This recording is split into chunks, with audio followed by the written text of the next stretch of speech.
Ce tutoriel fait suite au précédent, donc la partie 1, on avait faire comment, on avait créé un folio de commande, un départ de commande ici, là, avec un transformateur, ça va être la suite. Donc on va faire un schéma classique, un bouton marche arrêt, avec une bobine de contacteur. Donc on va dessiner d'abord un bouton poussoir, donc je l'ai directement ici, dans S là.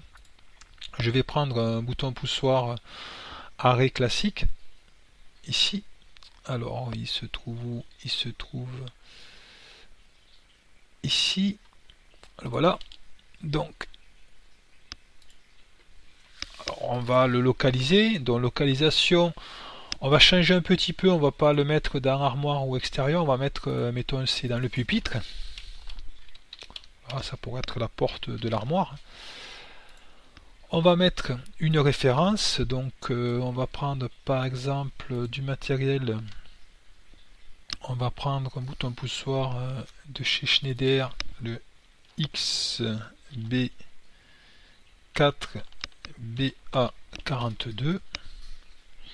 Ça doit être ou BA42, ça doit être un bouton poussoir d'arrêt, ça. Voilà, il est rouge, on est bon. Ensuite, je vais dessiner un bouton poussoir marche. Donc, bouton poussoir marche, je le prends ici, je le mets là. Donc, la référence, pareil, on va mettre la localisation pupitre et une référence. On va prendre un XBA42 normalement. XBA21 plutôt, 42 ça l'a fait avant. XB4BA21. Voilà dans la base, parfait. Et on va dessiner la bobine. Alors la bobine, il faut faire attention. La bobine, elles se ressemblent, mais c'est pas les mêmes. On va prendre commande ici, vous voyez, il y a deux bobines, mais laquelle est laquelle, on ne sait pas. Donc il faut faire attention, c'est bien une bobine de contacteur de puissance. Si on prend une bobine de relais K, ça ira pas. Donc on va prendre la bobine contacteur de puissance, on la met ici, bien alignée. On va mettre une référence, pareil, chez Schneider. On le localise, c'est dans l'armoire. Le matériel, la référence, c'est un LC1 D09 B7. Voilà, B7 pour la bobine. OK. Il a dans la base, dans la chance. Là voilà. Il met directement, ça nous met les références croisées ici. Donc je vous dis, c'est utile de mettre le neutre à 10. Là, ici, la règle à 10. Donc on va dessiner le départ là. On va dessiner les conducteurs. Donc on va prendre le commande inférieur à 50 volts ici, on fait un trait là, et le neutre, pas besoin de choisir ici, hein, parce que dès qu'on le met sous le neutre, ça va le dessiner là, dès qu'on le prolonge, voilà. On va dessiner les contacts de la bobine, on va faire l'automaintien d'abord.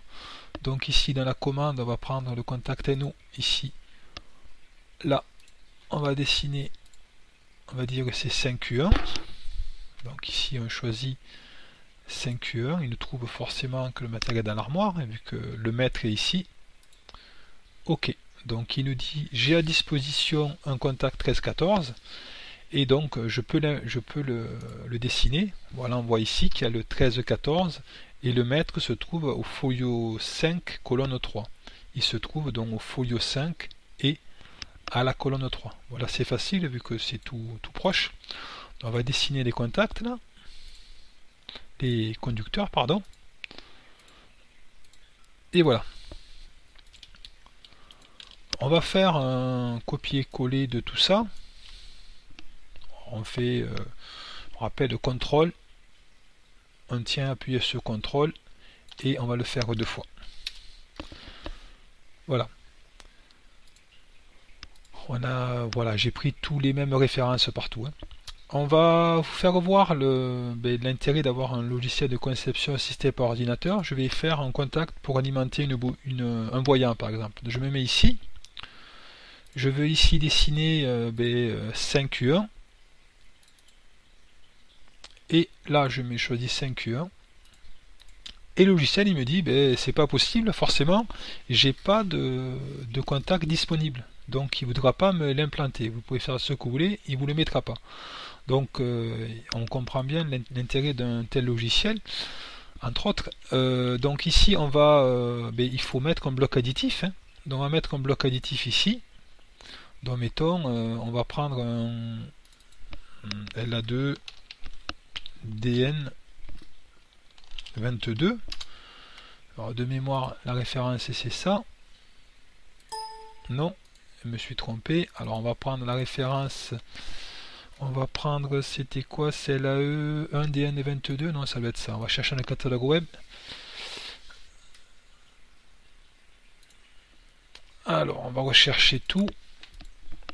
LA1DN22.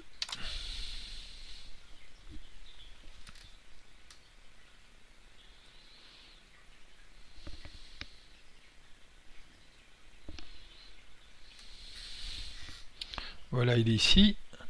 Donc il est dans la classe contact auxiliaire. On l'ajoute au panier.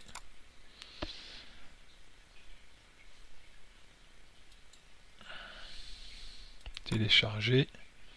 Voilà. Ah, si je m'étais trompé, c'était LA1 DN22 dans la classe contact auxiliaire. Sinon, il ne voudra pas. LA1 DN22.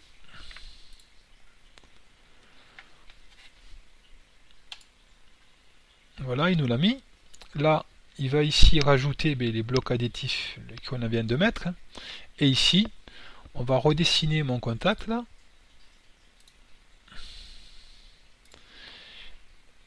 Ici, on va mettre donc 5Q1.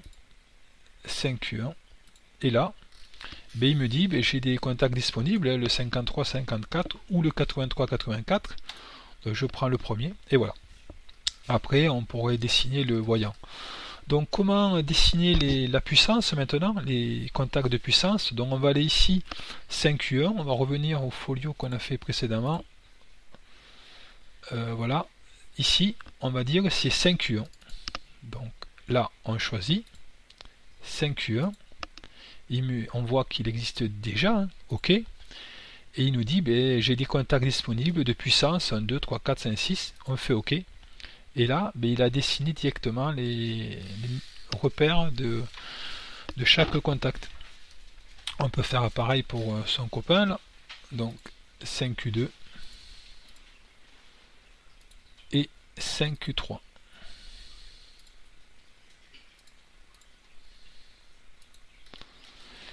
Et ici on voit là, on peut aller voir son mètre. On fait un clic droit et on fait atteindre le mètre. Je rappelle que la bobine c'est le mètre et les contacts, aussi bien de puissance que de commande, c'est des esclaves.